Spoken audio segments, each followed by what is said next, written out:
Bonjour, nous sommes Reynaldo Saavedra et Ingrid Leduc et nous sommes des conseillers pédagogiques au Centre d'appui à l'enseignement de l'École polytechnique fédérale de Lausanne, en Suisse. Notre rôle est de soutenir les enseignants dans la collecte de feedback sur leur enseignement et de les aider à tirer les meilleures parties des données qu'ils reçoivent. Nous aidons aussi les responsables des programmes de formation à récolter des données, principalement par le biais des questionnaires d'évaluation de l'enseignement. Pour les responsables des programmes, l'évaluation et le maintien de la qualité de l'enseignement, en d'autres termes l'assurance de qualité, est une partie essentielle de leur travail. Vous connaissez peut-être le système d'assurance de qualité de votre université. Si c'est le cas, vous savez très certainement que les résultats des évaluations de l'enseignement par les étudiants sont partagés avec les responsables de votre établissement. Dans cette vidéo, nous expliquerons l'intérêt d'obtenir un feedback sur votre enseignement et nous présenterons les principales caractéristiques d'un système formel de collecte de données sur l'enseignement. Voici l'image d'un enseignant qui demande un feedback aux étudiants. Les retours d'informations sur l'enseignement fournissent des informations importantes sur la façon dont les étudiants comprennent un sujet, sur la clarté de vos explications et sur l'adaptation des exemples que vous proposez. Cette image peut vous rappeler que lorsque vous recevez un retour sur votre enseignement, vous souhaitez normalement faire des ajustements pour répondre aux critiques de vos étudiants. Par exemple, vous voudrez peut-être améliorer les informations ou les polycopies du cours, après une appréciation positive au sujet du cours, mais négative sur son adéquation pour préparer l'examen. Il existe de nombreuses raisons pour demander un feedback sur l'enseignement, mais la plus importante est probablement qu'il stimule les apprentissages des étudiants. Permettez-moi d'expliquer ce dernier point. L'importance du feedback sur votre enseignement. Saviez-vous que de nombreuses études constatent que recevoir du feedback sur votre enseignement de la part des étudiantes a une portée significative sur leur apprentissage? Permettez-moi de vous présenter un important travail de recherche effectué par un professeur d'éducation travaillant actuellement en Australie et précédemment en Nouvelle-Zélande. Il s'appelle John Hattie. En 2009, il a publié un livre présentant les résultats d'une méta-analyse très complète, incluant plus de 800 publications scientifiques montrant les effets sur l'apprentissage des élèves de différentes interventions pédagogiques. Son objectif était d'identifier l'impact des différentes approches pédagogiques sur la réussite étudiante. Il a rapporté l'impact de chaque méthode en taille d'effet, connue comme des DDCOE, c'est-à-dire la différence des moyens calculés en nombre écart des types de résultats d'élèves sous différentes conditions. Permettez-moi d'expliquer mon intérêt pour l'étude de Hattie. Hattie rassemble plus de 400 études montrant que les élèves apprennent mieux lorsque les enseignantes reçoivent un retour de leur enseignement. Ces 400 études ont été rassemblées et la taille d'effet de ces feedbacks aux enseignantes a été calculée. Les scores moyens résultant de l'écart type entre ces études a ensuite été comparé aux scores moyens résultant de la taille d'effet calculée séparément pour d'autres interventions pédagogiques telles que communiquer les objectifs d'apprentissage clairs, 550 études, et aussi a été comparé aux cours traditionnels, connus comme l'enseignement explicite, 304 études. Les méta-analyses établissent un classement des différentes interventions pédagogiques en fonction de leur impact sur l'apprentissage. C'est fascinant. Les graphiques ici montrent un extrait des résultats de l'étude menée par Hattie, que je vais vous présenter maintenant. Un premier élément important que Hattie a trouvé est que les méthodes d'enseignement ont un impact moyen sur l'apprentissage de 0,4 sur cette échelle. Cela signifie que fondamentalement, tout ce que vous faites lorsque vous enseignez a un impact positif sur l'apprentissage des étudiants. On pourrait toutefois dire que les méthodes d'enseignement dont l'impact est inférieur à 0,4 ne valent pas vraiment la peine d'être appliquées alors que les méthodes dont l'impact est supérieur à la moyenne méritent d'être prises en considération. Permettez-moi donc de passer rapidement en revue les méthodes d'enseignement présentées sur ces graphiques. Le premier exemple est le regroupement des élèves par niveau d'aptitude. Cette méthode est courante dans l'enseignement supérieur en sciences, alors qu'il semble parfois logique de regrouper les étudiants forts en mathématiques pour leur permettre de progresser ensemble et ainsi pouvoir consacrer plus de temps au groupe d'élèves plus faibles. Nous constatons que le regroupement des élèves par niveau de compétences a un impact positif sur leur apprentissage, mais que cet effet est en réalité inférieur à la moyenne. Alors, qu'en pensez-vous maintenant de l'investissement que cela représente pour vous? La deuxième méthode est le temps consacré à la tâche, c'est-à-dire offrir des opportunités fréquentes pour s'exercer à une tâche spécifique. À noter que par tâche, on comprend une activité courte qui exige peu d'efforts cognitifs. Par exemple, faire des calculs simples. L'idée étant que plus de répétitions à faire une tâche équivaut à mieux la faire. Bien que l'impact sur l'apprentissage soit plus élevé que pour les regroupements par aptitude, nous constatons que la taille d'effet se situe toujours autour de la moyenne. Dois-je continuer? En revanche, fixer et communiquer des objectifs d'apprentissage clairs pour l'enseignement a un effet beaucoup plus intéressant, surtout dans l'enseignement supérieur où ces résultats ont été confirmés de manière constante. Ces résultats montrent l'importance de faire connaître aux étudiants les intentions d'apprentissage d'un cours, en leur disant ce qu'ils devraient être capables de faire à la fin du cours et qu'ils n'étaient pas capables de faire auparavant. L'idée est que cette information conduira les étudiants à concentrer leur attention sur les explications et les travaux pertinents qui les aideront ensuite à atteindre cet objectif. La quatrième méthode sur laquelle j'attire votre attention est l'instruction directe, encore appelée enseignement explicite.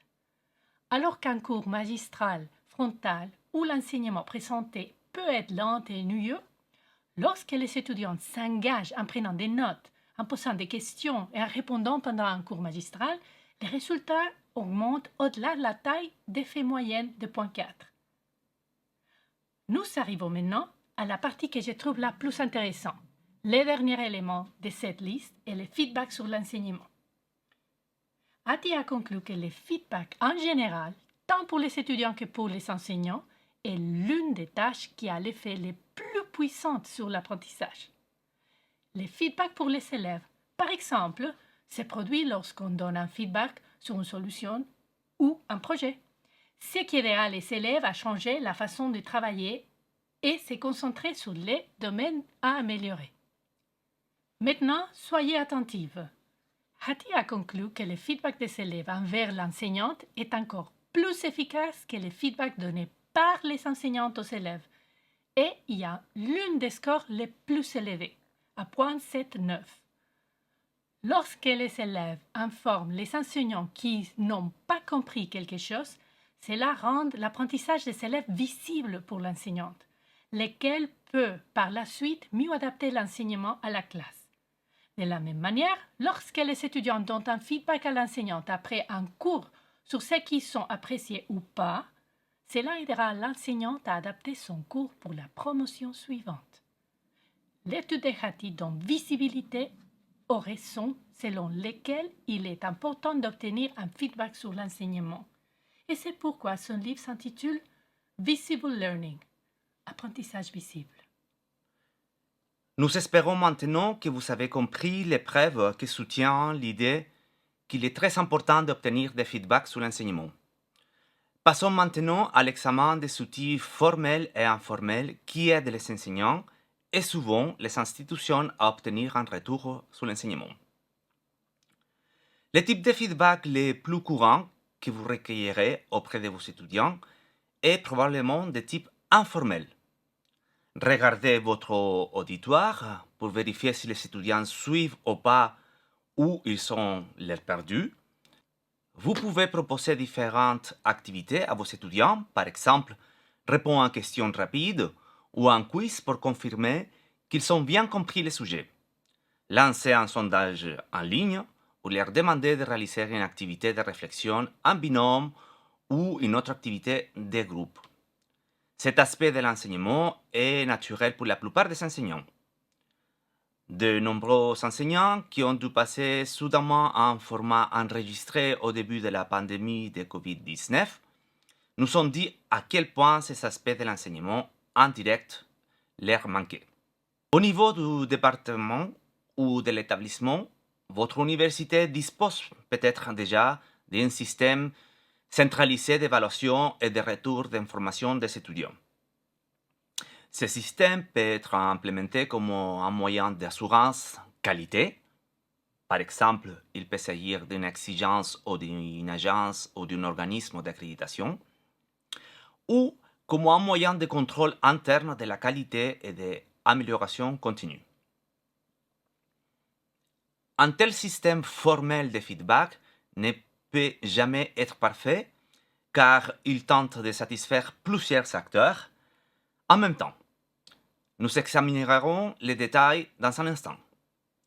Cependant, en tant qu'enseignant, il est important que vous compreniez les avantages et les inconvénients du système particulier que vous utilisez.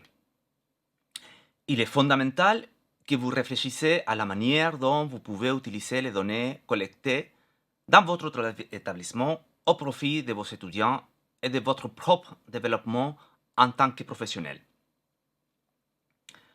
Un système formel de feedback ou d'évaluation de l'enseignement tente de répondre aux besoins de trois groupes d'individus plus ou moins distants. Tout d'abord, nous avons les étudiants. Ils sont là pour apprendre et les retours d'informations améliorent leur performance et les permet de s'exprimer en particulier dans l'établissement vaste et complexe. Le deuxième acteur, ce sont les enseignants. Ils ont besoin d'un feedback précis et opportun afin d'améliorer, voire modifier leur enseignement et aider ainsi les étudiants à mieux comprendre les contenus.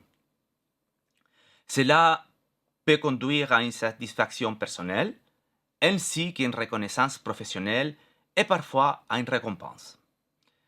Et finalement, nous avons les responsables des départements académiques, des programmes et de l'institution dans son ensemble. Eux, ils ont besoin d'un feedback précis afin de prendre les décisions appropriées en matière de dotation de personnel et de planification, par exemple. Est-ce que vous voyez le problème ici? J'aime l'appeler le défi des 3 C. Si nous considérons les 3 aspects suivants de tout système de feedback formel, nous avons d'abord les contenus. Quelles questions voulons-nous poser? Deuxièmement, nous avons la confidentialité, qui a accès aux données? Et finalement, les calendriers, les moments de la collecte et du partage des données. Prenez par exemple les besoins des étudiants. Par exemple, calendrier, dès que possible, aussi généraux que possible, totalement confidentiel et anonyme. Comparez-les ensuite aux besoins de l'enseignant. Assez tard dans les cours, pour que les étudiants comprennent pourquoi j'ai enseigné le sujet dans cet ordre, questions spécifiques sur les nouvelles parties du cours que j'ai introduit, confidentiel pour moi, au cas où le retour d'information ne sera pas excellent. Je pense qu'on voit déjà clairement que tout système que nous mettons en place ne peut pas répondre complètement aux besoins de toutes les parties prenantes. Ce sera toujours un compromis.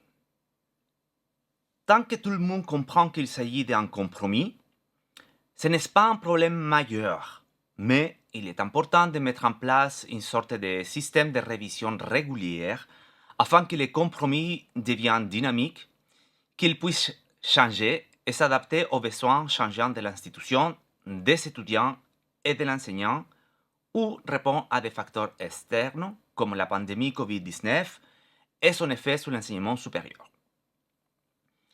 À titre d'exemple, à l'EPFL, nous avons mis en place un système en 2 étapes que nous révisons plus ou moins chaque semestre. Lors de la première étape, que nous appelons le feedback indicatif, quelques semaines après le début de chaque semestre, les étudiants sont automatiquement invités à donner leur avis pour chacun des cours suivis. Cet avis est centré sur la déclaration suivante. Globalement, je pense que ce cours est bon. Ceci se fait en ligne via le système de gestion académique de l'université, dans notre cas, IS Academia. Il est important de souligner que nous demandons un feedback sur les cours et non sur l'enseignant en tant qu'individu. Les réponses sont organisées autour d'une échelle de type Likert à 4 points. Tout à fait d'accord, pas du tout d'accord. Et les étudiants peuvent également saisir un commentaire libre. La participation n'est pas obligatoire et s'il y a moins de 6 réponses, les résultats ne sont pas publiés ni ils sont vus par les enseignants ou les administrateurs, afin de préserver l'anonymat. S'il y a plus de 30% de réponses négatives, cela déclenche automatiquement une deuxième étape de collecte de feedback que nous appelons l'évaluation approfondie. Les enseignants et les sections respectives sont informés sur le déclenchement de cette évaluation approfondie pour un cours, afin qu'un conseiller pédagogique puisse discuter avec eux de leurs besoins et préoccupations spécifiques. Dans cette vidéo, nous avons présenté des résultats de recherche qui démontrent l'importance pour vous, les enseignantes, de recevoir du feedback de la part de vos étudiants. En somme, cela contribue à l'amélioration de l'apprentissage. Nous avons également souligné les raisons pratiques pour lesquelles aucun système de collecte de feedback ne peut être parfait et sera toujours un compromis. Enfin, nous avons montré pourquoi et comment nous avons utilisé ces connaissances pour créer notre propre système de feedback formel ici à l'EPFL. Merci pour votre attention.